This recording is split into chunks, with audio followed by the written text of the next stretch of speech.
Hello বন্ধুরা, আমি শুভ্রনীল চলে এলাম একটা বিষয় নিয়ে কথা বলার জন্য। সেটা হচ্ছে যে একটা ইন্টারভিউ প্রকাশিত হওয়ার পর থেকে বেশ হুলুস্থ তুলুস কাণ্ড, এবং হওয়াটাই স্বাভাবিক যে জিদ্দা নাকি সুপারস্টার নয়, খালি বাংলাতে একটাই সুপারস্টার, সেটা হচ্ছে আমাদের দেবদা।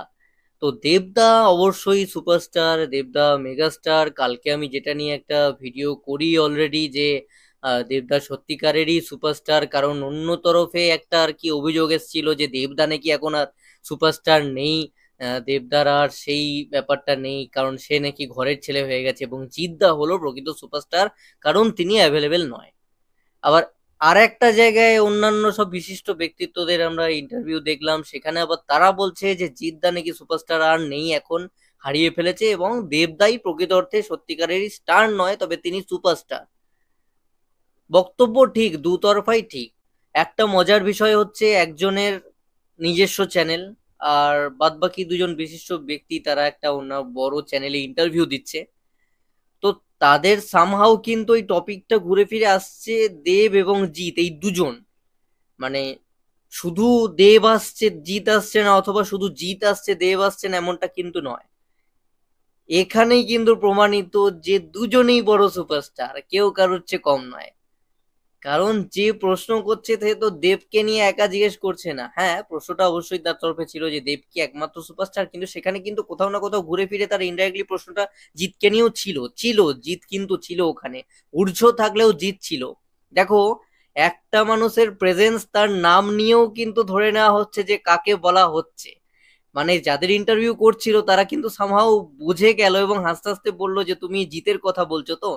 তার মানে মনের মধ্যে কিন্তু কোথাও না কোথাও তাদেরও সুপারস্টার ওই জিত, ওই ব্যাপারটা রয়েছে। তো এখানেই তো জিদ্দা জিতে যাচ্ছেন, এখানেই তো প্রমাণিত যে জিদ্দা অলরেডি সুপারস্টার। এর জন্য বড় বড় ভিডিও করে প্রমাণ করতে হবে না যে জিদ্দা সুপারস্টার আছেন। জিদ্দা সুপারস্টার আছেন এবং থাকবেন।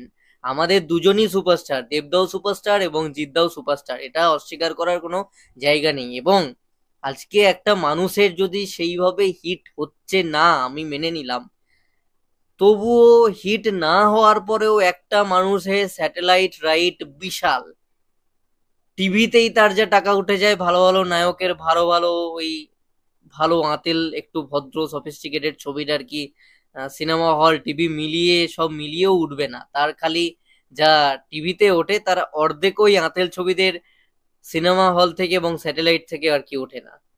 তো এটাই হচ্ছে স্টারডাম, এটাই হচ্ছে সুপারস্টারডাম। তো জিদ্দা সুপারস্টার আছেন, এটাই সবচেয়ে বড় প্রমাণ। যেমন দেবদার ক্ষেত্রে বলেছিলাম দেবদা অ্যাভেলেবেল হয়েও সুপারস্টার, তার ছবি দেখতে হলে মানুষ দৌড়ায়। তেমনই আমি জিদ্দার ক্ষেত্রে বলবো, জিদ্দার সিনেমা হলে না চললেও টিভি হোক রাস্তাঘাটে হোক, জিদ্দার জন্য আজকেও কিন্তু লোক উপচে পড়ে। তো দুজনেই সুপারস্টার, কেউ কারোর চেয়ে এগিয়ে নয়, কেউ কারোর চেয়ে পিছিয়ে নয়। হ্যাঁ, সাময়িক দেবদা হয়তো একটা দিক এখন ধরে রেখেছে, জিদ্দা হয়তো আবার টিভির দিকটা ধরে রেখেছে।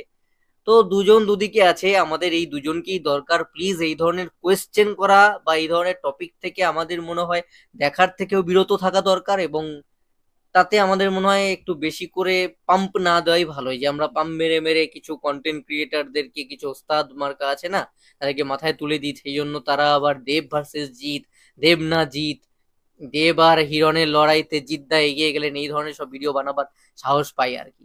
তো এইসব জিনিস আমাদের বর্জনও করা উচিত, এইসব চ্যানেল এবং এইসব রিপোর্টারদের, বা এই ধরনের ভিডিও যারা ভাবনা চিন্তা করছে থাম্বনেল দিয়ে মানুষের কাছে পৌঁছে দেবে। এবং দুজনকেই রেসপেক্ট দেওয়া উচিত, দুজনেরই পাশে দাঁড়ানো উচিত, এটাই মোটিভ হওয়া উচিত প্রত্যেকের। দুজনেই সুপারস্টার, নো ডাউট।